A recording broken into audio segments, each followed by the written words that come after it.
Hey guys, welcome back to Hadrip's Lesson of the Week.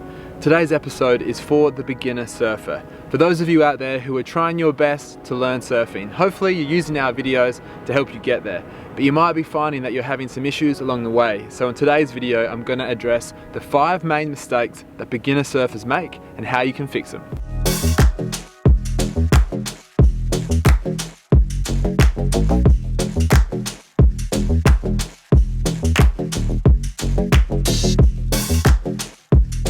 So mistake number 1 that beginner surfers make is choosing inappropriate beaches to actually learn to surf at. Now, by doing this, you're going to make things a lot harder for yourself by surfing waves that are more challenging, which means they might be steeper, they might be too big, or they might break more violently, so they're a bit more round instead of being flat and mushy. Beginner surfers want flat, mushy waves because they're easy, they're forgiving, and there's little consequence if you fall off. Let's have a closer look at what beaches you should surf at. As beautiful as this shot is, these sorts of waves are hard for beginner surfers to learn on because they're fast and also because they're round. As you can see in this example, this surfer went down on his takeoff because the wave was too round and too fast. In this example here, we see a wave far too big for a beginner surfer. Waves like this have huge consequences and are very hard to surf, as we can see here. So beginners want to stay far away from waves like this. But these are the sorts of waves that beginners should be hunting for. Notice how they're quite flat and they're mushy, which means they're forgiving and easy to surf. They're also a little bit slower, which means they'll be easier to catch and learn on.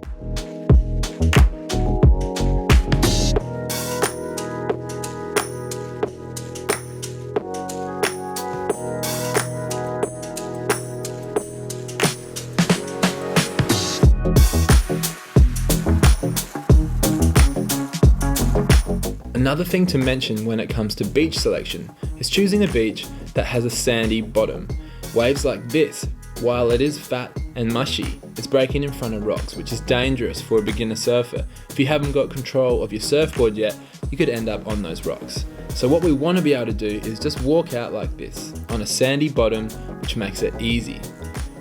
In this example here, we see some reef breaks. Now these breaks we want to avoid as beginner surfers. Once again, there are consequences if we fall out here, but also notice how these places are breaking quite far out to sea. Not ideal for the beginner surfer.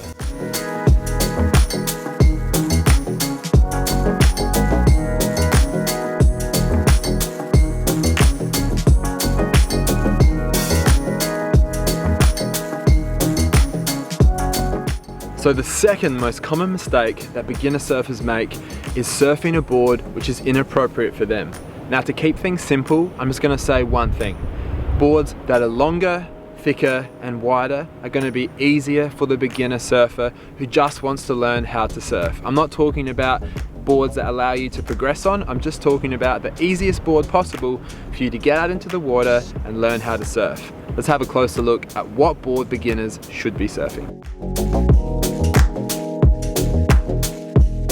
So beginner surfers want a board that lets them catch waves easily, like this. This wave is about ankle to knee high and I got into it quite easily. And that's what we want. We want to be able to catch waves easily without much effort required, because the more waves we get, the more practice we're going to get in and the better you'll surf. So compare that board to this board here, which is the board I surf most of the time. It's much more high performance. It's shorter, it's thinner, and it's got a lot more rocker, which means that it's more aggressive in the water, which ultimately means it's less forgiving. So any little mistake you make, you're going to feel it and you're going to pay for. It also means you have to work a lot harder to generate speed and get over fat sections, and also just general paddling is harder because it's less buoyant. So beginner surfers want the bigger board with more buoyancy.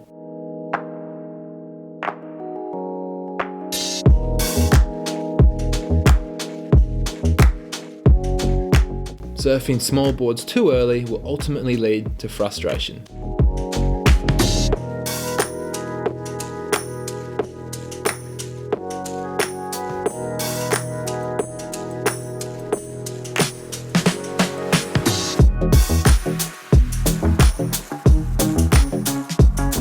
So mistake number 3 is a lack of knowledge in the accessories that are actually available to surfers. I'm talking about wetsuits, leg ropes, deck grips, surf wax. Those things are going to make your surfing experience a lot more enjoyable and a lot more easier and also a lot safer. So let's have a look at this in more detail. So without wax on a surfboard, you will certainly slip off and fall. Waxing a board gives your feet grip and helps you stick to the board. So when it comes to choosing the right wax for you, just have a look at the water temperature guide on the wax and that'll help you know what one you should buy. Next we talk about leg ropes. As a general rule, when we're surfing smaller waves, we don't need as long a leg rope or as thick. When we start to get to bigger waves, then we go longer and thicker because they're ultimately stronger. In the early days though, when you're surfing a longer board, or even if you choose to surf a long board, then you'll need a longer leg rope. So it's best to ask the guys at the surf shop what they recommend for the sort of board that you're riding.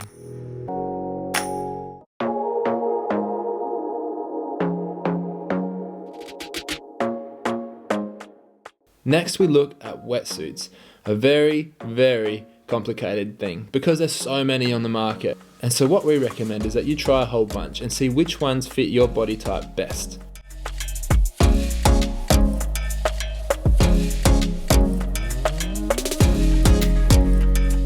So when it comes to wetsuit selection, it depends on the water temperature that you're in.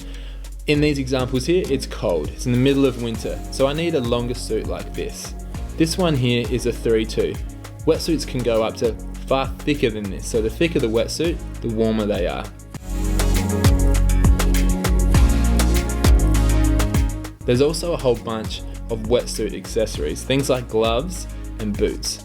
When it gets colder, you can also get a hood, and I'd recommend all of those if the water's freezing where you are. Why not? Why not get those things? Ultimately, you're going to be more comfortable and enjoy the experience. As conditions get warmer, you can go to less rubber. So as you can see here, I'm on a short leg and a short arm wetsuit, and it's also thinner again, so it's a 2-2. You can also get long leg, short arm, or long arm, short leg, or even you can get short leg with like a vest setup.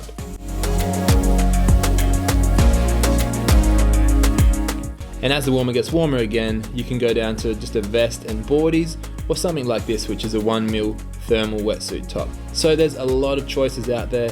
Just have a think about what the water temperature is where you are, and then choose something to keep you comfortable in those conditions.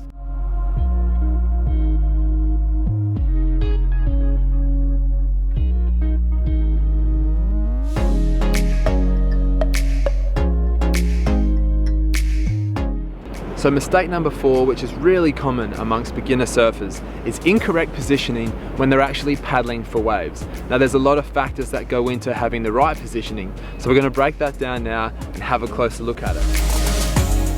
So to achieve an efficient paddling technique, this example here is perfect. Notice how the surfer is paddling fast and strong with very little effort. Big long strokes, legs together, and a solid core to keep them steady. Positioning. We don't want to be too far back on the board like this. With the nose up in the air, it's going to make it impossible to catch waves like this. Conversely, if we're too far forward, we're going to have the nose in the water and it's going to make us nosedive every single time we paddle for waves. Once again, not ideal. So we want to end up somewhere in the middle, and to work that out, we can start off belly boarding waves like this. Practicing catching waves on your belly is a great way to find out the magic spot on your surfboard. So I recommend spending some time just catching waves on your belly to find your perfect paddling positioning.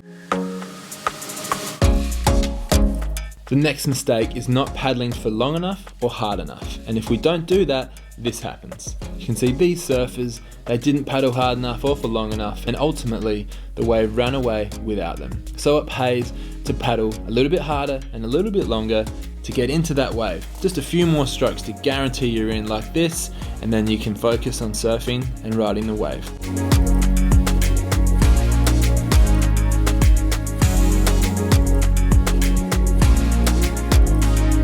So mistake number 5 that beginner surfers are making is an incorrect positioning of their feet when they actually stand up on a surfboard. Once again, it's complex and there's a lot of different factors that go into having a correct position when you stand up on a board. So we're going to break that down and make things clear for you.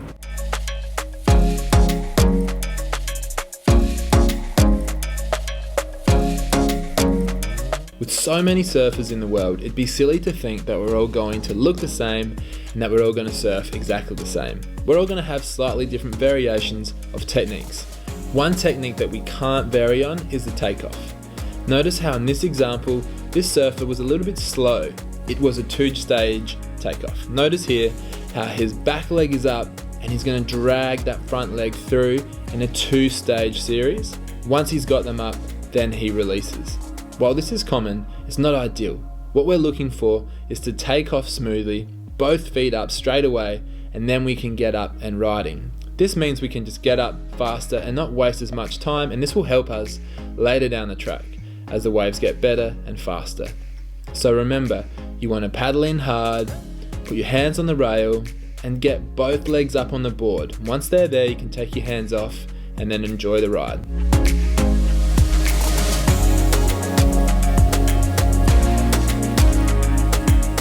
When we talk about where exactly your feet should be placed, they need to be over the stringer of the board. This ensures that they're in the middle of the board.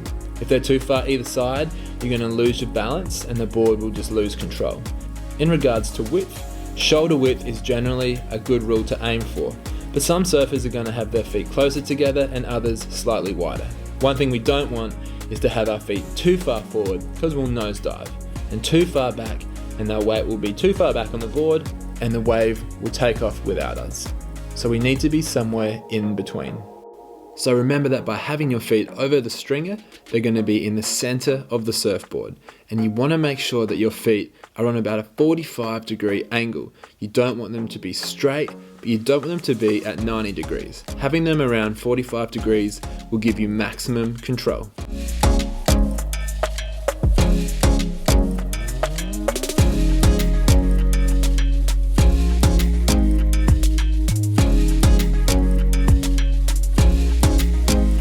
So guys, it's important to remember that if we get these little things right and we're aware of the mistakes that we might be making and we fix them and we know how to fix them, then we're going to achieve more success and we're going to improve faster.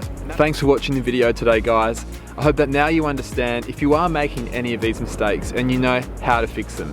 If there's anything that we haven't addressed or you're still unsure, let us know in the comments and we'll try our best to get back to you. Guys, remember to like the video, subscribe to our channel, and comment below to let us know what else you want to see. Thanks for watching.